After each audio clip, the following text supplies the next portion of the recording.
i7 ગુજરાતનો અવાજ।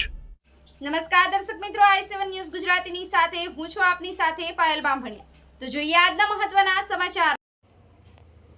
આજરોજ બીસીસી ઝાલોદ સંકલન સમિતિની મીટિંગ 9 ઓગસ્ટ નિમિત્તે મીટિંગ બોલાવવામાં આવી હતી।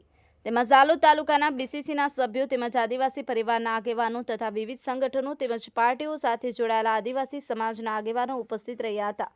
ઝાલોદ તાલુકા મથકે 9 ઓગસ્ટનો પ્રોગ્રામ ઉજવવાનું નક્કી કરી કાર્યક્રમની રૂપરેખા નક્કી કરવામાં આવી હતી। તેમજ સ્ટેજ રેલીના રૂટ તેમજ વિવિધ સર્કલો પર ફુલાર અને પૂજા અર્ચના કરી અને રેલી પ્રસ્થાન કરવાનું આયોજન કરવામાં આવેલ।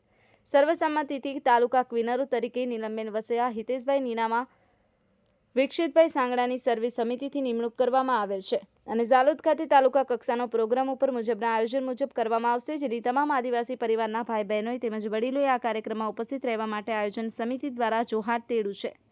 Bureau report i7 news Gujarati, Dahod.